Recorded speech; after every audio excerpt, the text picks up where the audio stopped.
E olha, gente, hoje completa um mês o rompimento do reservatório da Kazan, na capital. 30 dias depois, a tragédia ainda impacta as centenas de famílias da região continental. E a gente recebe aqui no estúdio o presidente da Kazan, Edson Moritz. Muito bom dia para o senhor. Obrigado por ter aceitado o nosso convite. Bom dia, Marta. Bom dia, Lucas, aos telespectadores do SC no Ar. Muito obrigado pela oportunidade. Um dia muito emblemático, muito simbólico. A gente queria começar perguntando como é que está a situação atual das famílias, o que já foi feito por essas vítimas. Pois é, nós, desde a primeira hora, eu digo na primeira hora da madrugada, quando cheguei lá, estamos num regime de extraordinário, permanente, com uma equipe bastante focada desde o início. Nós mobilizamos 300 pessoas da Kazan, naquele caso já no início combinado com a Prefeitura, com a Defesa Civil, com a Polícia Militar, com o Corpo de Bombeiros, para poder nos mobilizar. Hoje nós já mantemos ainda em torno de 50 pessoas na sede que nós temos no Estreito, para atender todas as pessoas que a gente continua fazendo diuturnamente, trabalhando desde cedo até o final da tarde. Na verdade, a gente tem que talvez estabelecer uma lógica, a gente calcula que umas 490 pessoas foram atingidas no geral. A gente entende que são as 250 famílias.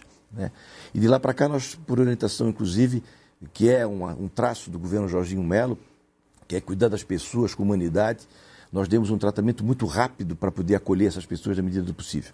E a nossa prioridade foi que já no 4º dia corrido, a gente já começou a oferecer um primeiro recurso, que era uma antecipação da indenização, com uma média de 20 pessoas por dia. Com as dificuldades que a gente teve de formulação de cadastro, identificação dos prejuízos, com fotografia, a nossa equipe toda trabalhando.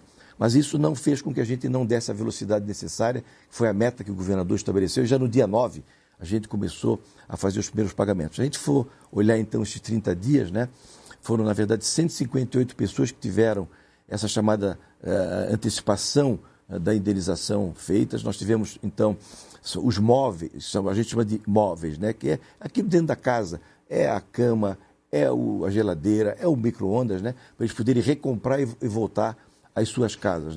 Nós tivemos então imóveis, 35 imóveis que a gente fez a indenização, na verdade 65 carros, porque perto do reservatório havia um estacionamento, portanto não necessariamente pessoas que moravam lá.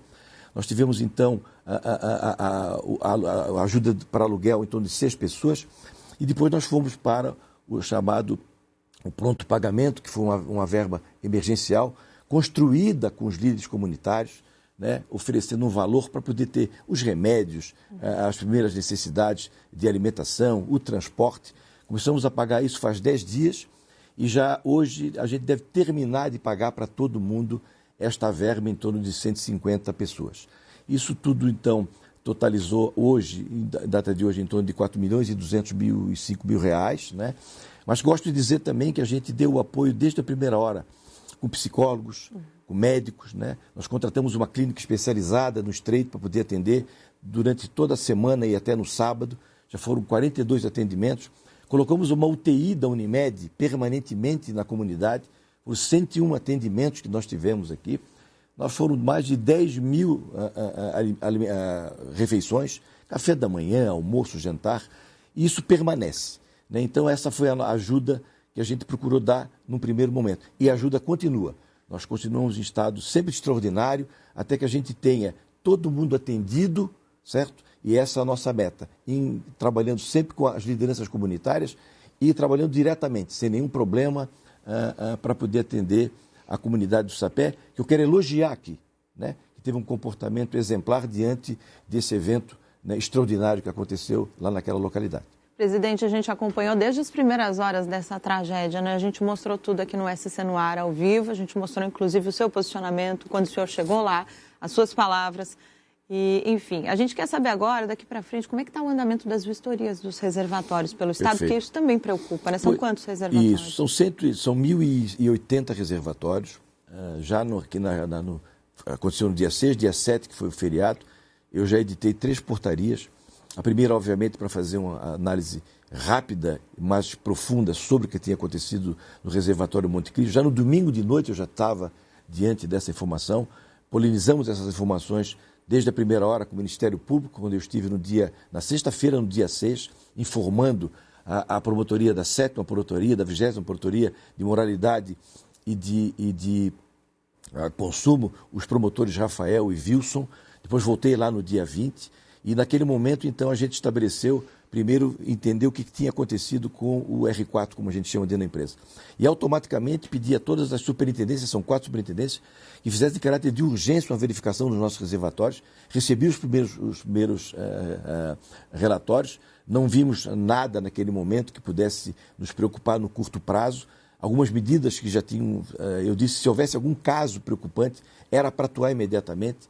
Havia, sim, em Criciúma, um reservatório, mas ele já estava, na verdade, fechado anteriormente a isso, portanto não haveria nenhum problema de dano, né?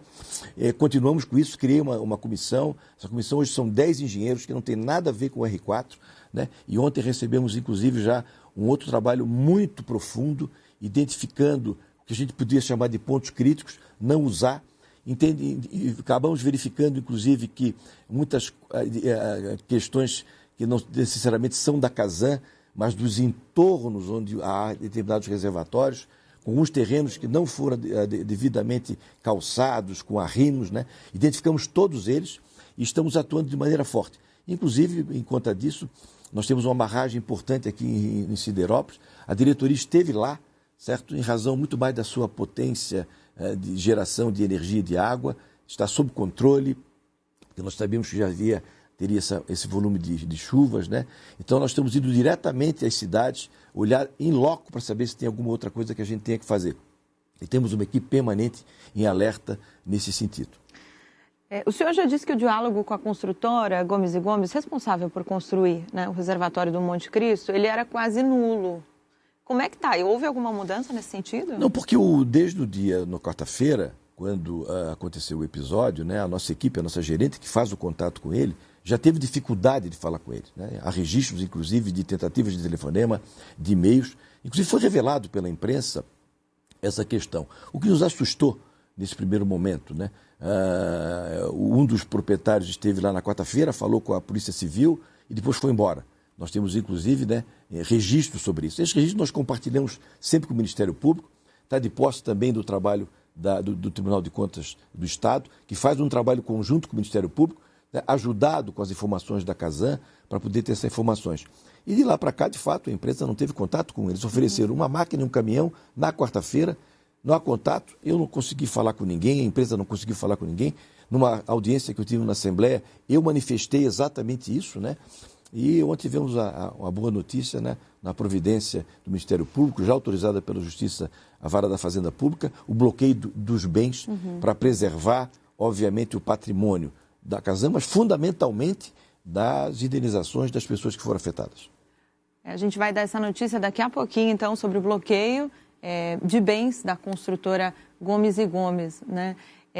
Mas um outro assunto que eu queria falar com o senhor, para a gente já ir encerrando essa estrutura, né, que apresentava problemas. Perfeito. Pode ser que a gente venha a encontrar em outras estruturas do Estado também? Dessas avaliações que a gente fez internamente, não. Mas, além disso, nós estamos contratando uma perícia e terceiros para dar maior legitimidade, certo, a essa avaliação, né? Não há nenhum outro caso nesse sentido. Aparentemente, esse caso é um caso extraordinário, né, que já foi tipificado como um erro de execução, né? Pois é, a investigação já apurou preliminarmente sim. Isso. Agora, dá para dizer, dá para terceirizar 100% dessa responsabilidade sobre essa tragédia? Não. Na verdade, a gente tem que identificar a cadeia toda da Providência. E me parece que desde o momento em que em 2004, se faz o processo licitatório, que se contrata a execução, o tempo da execução, a demora na execução, certo? Os aditivos contratuais que foram feitos, depois, obviamente, a inauguração em 2022, certo? Os testes que foram feitos. Não, a cadeia toda vai ter que ter. Esse é um trabalho, inclusive, que o Tribunal de Contas já vem fazendo, esteve conosco, nós já estamos entregando toda a documentação para o Tribunal de Contas, concomitantemente ao Ministério Público. A gente agradece a sua presença, Edson Moriz, presidente da Casan. Obrigada pelas informações ao vivo com a gente. Muito obrigado também, bom dia.